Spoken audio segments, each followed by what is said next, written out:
बाजारात याच ठिकाणी आलो आपण कसे म्हणत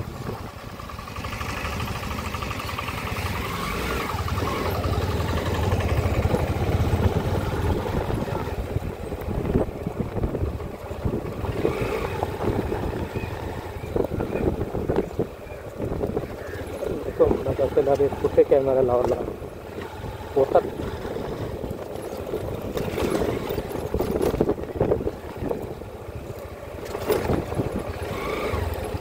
या ठिकाणी बराचसा रस्ता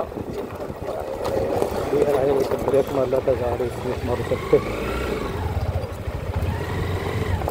तिथून थोडासा रस्ता ह्याच वर्षी पूर्ण झालेला आता सगळं स्पीडले पळणार.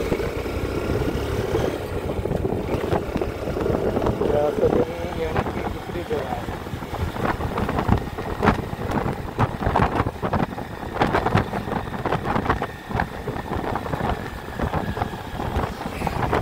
लॉकडाऊनमध्ये राष्ट्रपतींचा दौरा झाला. डॉक्टर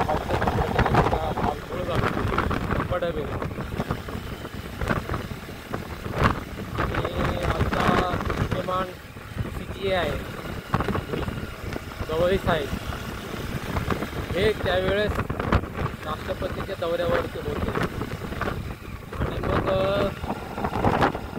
राष्ट्रपती येणार म्हणून 8 दिवसामध्ये डांबर टाकवते छोटीशी. तरी राष्ट्रपतीच्या दौऱ्यासाठी ती डांबर टाकण्यात आली होती. कमीत कमी शेनाळे काहीतरी त्या ठिकाणी हेलिपॅड बनवलं होतं राष्ट्रपतीचं. मग तिथून मग त्यांना कारने नेण्यात आलं. तेवढा रस्ता त्यांनी आठवडाभरामध्ये तयार केला होता डांबर टाकून. तो राष्ट्रपती खेडेगावातले गोरगरिबातून शेड्यूल कास्टमधून मेहनतीने शिक्षणाने पुढे आलेले वर्गातले होते. त्यामुळे गरिबी काय खेडेगावात काय आहे त्या सगळ्या गोष्टींची थोडं सर्वांना जाणीव असते. जसं CGI गवईंना सुद्धा त्या सगळ्या गोष्टींची जाणीव आहे. त्यांचे वडील राखू गवई हे डॉक्टर बाबासाहेब आंबेडकरांच्या बरोबरीने काम करायचे. तेव्हाच्या राष्ट्रपतींनी या ठिकाणचा रस्ता कॉन्क्रिटीकरण करण्याचा शासनाला आदेश दिले असावेत. प्लॅन बनवला आणि लगेचच वर्षभरानंतर हा रस्त्याचं काम चालू आहे. आता हे आपल्याला दिसतंय. थोडासा आता ह्या कच्चा रस्ता आलेला आहे. मागे गेला तो पक्का रस्ता होता कॉन्क्रीटचा आणि अंबाडावेपर्यंत हा रस्ता गोवा रोडला कनेक्ट करून बनत आहे.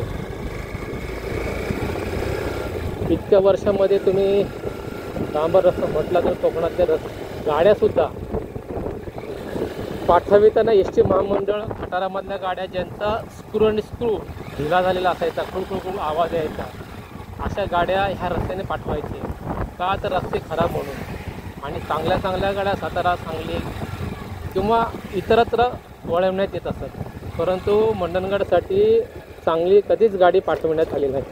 एकदा मी विचारलं होतं ड्रायव्हरला की बाबा गाड्या अशा का सगळ्याच, तर बोलतो इथे नवीन गाडी जरी दिली तरी महिनाभरात ती अशीच खुळखुळ आवाज करणार. रस्ते खड्डे एवढे आदळून गाडी किती चालणार त्या रस्त्यावरती. आणि मग राष्ट्रपतीने तेव्हाच्या कायापालट करून टाकला आणि हा रस्ता सुखद अनुभव देतोय. आता बरं वाटतं की मला असं वाटतही नाही की एखाद्या डोंगरात मी चाललो आहे आणि कॉन्क्रीटचा रस्ता. कोविंद राष्ट्रपती यांचे मी आभार मानतो की त्यांनी त्यांचा जो पिंड आहे सामाजिक पिंड जागृत करून आणि त्या योग्य पदाचा वापर करून आज हा जो लोककल्याणकारी आदेश दिला, रस्ता झाला आणि सर्व कोकणवासीय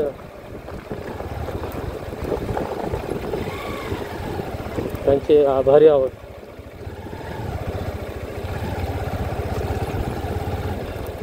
परवा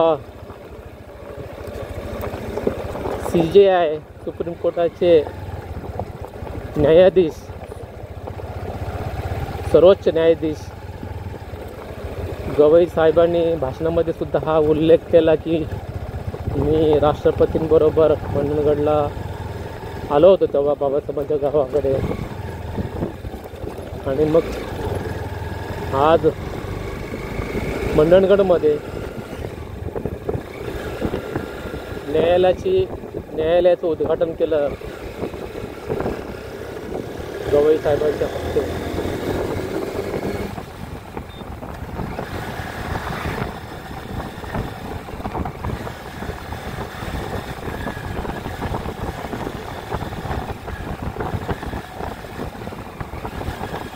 आज गवई साहेबांना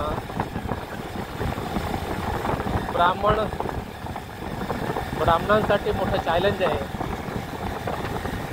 की बौद्ध आणि ब्राह्मण या देशाचा इतिहास संघर्षाचा इतिहास असं बाबासाहेब म्हणतात. तर तो संघर्षाचा इतिहास आज आपल्याला जागोजागी या भारतात दिसून येतो. संघर्ष तो कोणत्या स्वरूपाचा असेल हे सांगता येत नाही. मग इथे पैसा, प्रतिष्ठा, कोणत्या पद आहे, ब्राह्मणी व्यवस्थेमध्ये याला महत्त्व सुद्धा नाही. पण व्यक्ती कोणत्या जातीचा, वर्णाचा आहे याला या भारतामध्ये महत्त्व दिल्या कारणाने भारताची हजारो वर्ष गुलामी टिकून राहिली. त्याचं कारण आहे की मुठभर ब्राह्मणांनी अशी विचारसरणी पेरली की बहुजन समाज त्यांचा गुलाम झाला. अस्पृश्य मूळचे कोण या ग्रंथामध्ये ब्राह्मणांची गेलेली प्रतिष्ठा बुद्ध काळामध्ये पुन्हा मिळविण्यासाठी बाबासाहेब म्हणतात की ब्राह्मण बौद्ध भिक्षू झाले शेवटी. आणि मग बौद्ध भिक्षू तर झालेच, आणि मग ब्राह्मणांची गेलेली प्रतिष्ठा पुन्हा मिळवण्यासाठी बौद्ध धर्मामध्ये मध्यम मार्ग असल्या कारणाने मांसाहार जर कोणी दिला तर राशन करू शकतो भोजन भिक्षू एखादा बुद्धांचा असल्याही. परंतु मग ब्राह्मणाने विचार केला की जी बौद्ध भिक्षूंना बुद्धांच्या अनुयायांना मिळते ती प्रतिष्ठा जनमानसाची मिळवायची असेल तर आपण काय करायचं, ब्राह्मणांनी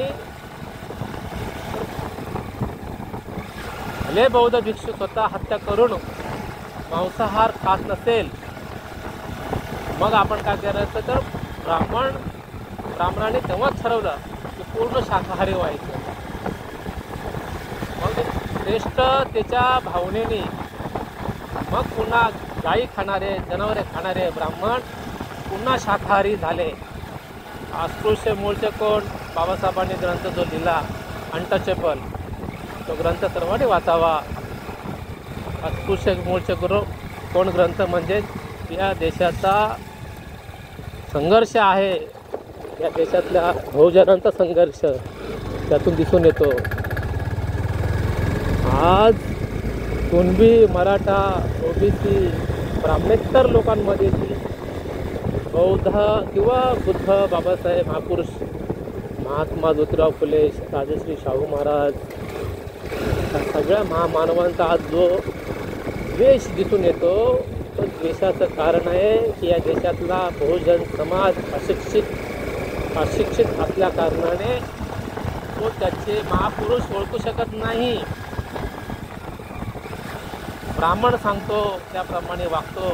ब्राह्मण पुरस्कृत या देशातल्या बहुजनांसाठी तो काम करतो आणि म्हणून ब्राह्मण या देशावरती राज्य करतो. या देशामध्ये खरीखुरी लोकशाही, खरं स्वातंत्र्य जर आणायचं असेल तर जागृती, जनजागृती, महापुरुषांचे विचार तळागाळात सर्वसामान्य लोकांमध्ये, मुलांमध्ये, विद्यार्थ्यांमध्ये, तरुणांमध्ये, महिलांमध्ये वाचन करून, प्रसार करून त्यांना ग्रंथाच्या माध्यमातून पटवून देऊन जोपर्यंत ते समजून घेत नाहीत महापुरुष आणि महापुरुषांची विचारधारा, तोपर्यंत शत्रूची ओळख होणार नाही, तोपर्यंत आम्ही आमचा विकासच करू शकत नाही. का करू शकत नाही विकास? कारण की आम्ही मग मेंदू घाण ठेवतो आणि दगड उचलतो आणि हिंदू मुसलमान करत सुटतो. आणि मग हिंदू मुसलमान दंगलीमध्ये किंवा धर्माच्या नावाखाली, जातीच्या नावाखाली संघर्ष पेटवत राहतो आणि मग स्वतःचा, शिक्षणाचा, रोजगाराचा मुद्दा, सगळ्याच विकासाचे मार्ग आम्ही बंद करून टाकतो. अल्पसंख्याक लोक बहुसंख्याक लोकांवरती राज्य करतात. 3% लोकांचं हत्यारच हे अज्ञान असतं. आणि म्हणून प्रत्येक व्यक्तीने शिकलं पाहिजे, जागृत झालं पाहिजे, झोपता उठता ग्रंथ वाचलं पाहिजे, पुस्तकं वाचले पाहिजे. हे जे स्वातंत्र्य आज आपल्याला 60, 75, 65 वर्षामध्ये मिळतं आहे, त्याचा तासाचा उपयोग आपण करायला शिकला पाहिजे. मिनिटाचा उपयोग आपण आपल्या भलासाठी, येणाऱ्या पिढीसाठी करायला पाहिजे. इथून आता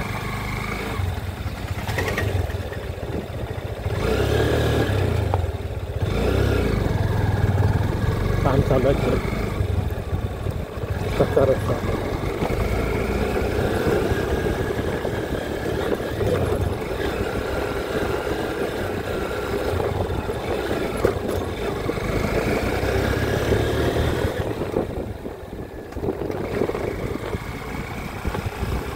हे नवीन धरण आहे, याच वर्षी बनवलेलं आहे. बघूया आपण काय भेटायचं असे. हां बघू, चला ठीक आहे, गाडी थांबवतो. हे त्याचं पहिलंच वर्ष आहे या धरणाचं, परंतु खूप चांगलं भरलेलं आहे.